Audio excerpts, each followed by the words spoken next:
On dit que nous sommes entendus accorder sur certaines choses. Nous sommes restés dans cette salle derrière pour s'entendre sur le calendrier de passage. Aujourd'hui, on vous a lu une citation. Mais pourquoi on ne vous a pas lu toutes les citations? Puisqu'on a annulé toutes les citations. On aurait dû, c'est ce que la loi exige, qu'on lise au moins toutes les citations pour dire que toutes les citations sont nulles. Mais ce n'est pas vrai. On vous sert du mensonge. Vous voyez, nous sommes en train de juger quelqu'un pour la deuxième fois pour les mêmes faits. Nous l'avons déjà souligné. En Côte d'Ivoire, on ne juge pas une personne deux fois pour les mêmes faits. Les faits auraient été commis en 2011 et elle a été jugée en 2014 pour meurtre et tout cela. Elle a été condamnée pour 20 ans. On est en train de la juger pour les mêmes faits, mais sous d'autres incriminations. Cette fois, on dit c'est crime de guerre, crime contre l'humanité. Nous pensons que pour que les choses aillent bien, il faudra qu'on entende les acteurs des faits. C'est tout ce qu'on leur demande. La loi ne nous oblige pas à faire des citations, je le dis et je le répète. Je mettais au défi le président de la Cour de citer un article dans lequel on disait que l'accusé fait des citations. Ça n'existe pas. Il n'y a que le procureur général, la partie civile et les autres qui puissent faire des citations. Mais nous sommes pliés à cela. Nous sommes dit, ce n'est pas grave. Puisque nous voulons que les choses aillent bien, nous entendons, nous allons faire des citations. Nous allons faire des citations. Pour certaines citations, des gens ont refusé de prendre. Lucie est parti plusieurs fois. Et au jour, pour la dernière citation qui a été citée lui devant vous, au jour Lucie est parti, c'était le 3, effectivement, ce jour-là. Mais pour elle, les autres citations, ils n'ont pas lu les autres citations. Nous avons fait des citations régulièrement. Tout à l'heure, ils ont parlé de Brendoubiya, mais lui, il a reçu personnellement sa citation. Il a dit, lorsqu'il a fait la citation, que je ne viendrai à cette audience que si le procureur général le requiert. On leur a dit, on leur a donné la citation, c'est écrit dans la citation. Ils n'ont pas voulu de cette citation. Alors que nous avons voulu plier à leurs exigences, bien que la loi ne nous le demande pas. Après cela, ils sont venus avec notre ancien et maître Rodrigue Dadje pour fixer des dates. Ils ont dit, bon, entendons-nous, faisons table rase. Demain, faites des citations. Demain, on va entendre un certain nombre de personnes. Après, ainsi de suite, ils ont fait un calendrier. C'était peut-être un piège, tu voulais le tendre. Ils ont fait pour respecter ce qui a été dit, pour respecter l'accord avec le président. Et lorsqu'ils sont venus le lendemain, on leur a opposé le fait que ces citations ne respecteraient pas ces délais de 3 jours. Ils dit non, c'est pas ce qui a été dit.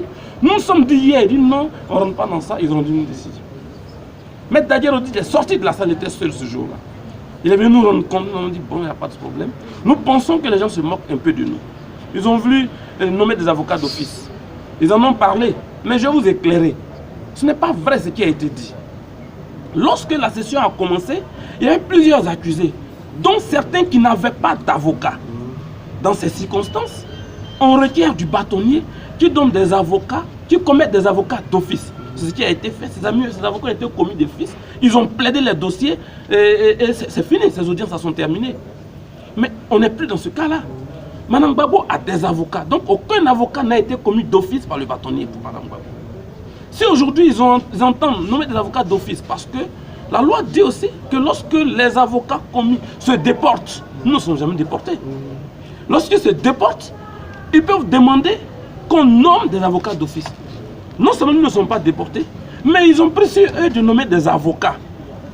C'est pour ça qu'il a été dit que ces avocats qui ont été nommés ne viendront pas ici. Parce que nous, dans notre profession, nous avons des règles. Lorsqu'un avocat est commis d'un dossier, et que tu veux prendre sa suite alors qu'il ne s'est pas déporté, il y a des règles, ces avocats le savent. S'ils viennent ici, mais on va leur appliquer, on va leur envoyer des courriers, on va appliquer ces règles-là. Le bâtonnier le sait. C'est pour ça que le bâtonnier nous a réunis et a demandé au procureur général de mettre balle à terre, de mettre de l'eau dans son vin, et qu'il explique à la cour que nous avons des droits, notre client a des droits. Il nous a approché nous aussi pour dire qu'il faut que nous aussi nous mettions de l'eau dans notre vin pour que nous puissions ensemble trouver une issue favorable à la continuation de ce projet. Ces témoins-là, ils sont importants pour nous. Nous, là où nous voyons, nous partons. Nous estimons que la cour n'a pas envie que nous participions à ce procès. Moi, je l'ai dit le premier jour. J'ai dit que j'ai l'impression que cette cour-là a envie de mettre des avocats qu'elle a envie d'entendre pour ce procès-là. Donc, nous, si on ne peut pas citer nos témoins, si on passe outre tout ce que nous disons, si à la limite on se moque de notre défense, on se moque de notre cliente, vous avez qu'elle était survoltée tout à l'heure, ben nous partons. Nous n'avons rien à faire dans ce procès. Oui, bien sûr, pendant notre participation, jusqu'à ce qu'on respecte les droits de la défense. Vous nous avez dit que les droits de la défense seraient garantis, c'est pour ça que nous sommes venus. Puisque nous constatons qu'ils sont encore piétinés, nous partons. Et comme nous sommes venus, nous partons et nous attendons que ce droit soit respecté. Nous ne déportons pas. Moi, je ne dis pas cela. Mais vous devez constater avec moi que pour rendre un tel arrêt, ils ont fait 2 heures. Dès qu'ils attendaient donc des instructions, qui les appelait? Moi, je ne dis pas, comme vous, qu'il y a l'intrusion du politique. Je constate simplement qu'ils ne sont pas capables de rendre une décision en 5 minutes, alors que là, on savait déjà la position de la cour. Donc, il suffisait de 10 minutes pour rédiger puis venir. Mais si on a mis 2 heures de temps, on ne sait pas qui ils appelaient. Je ne dis pas ça comme vous, mais je constate simplement qu'ils ne sont pas capables de rendre des décisions par eux-mêmes.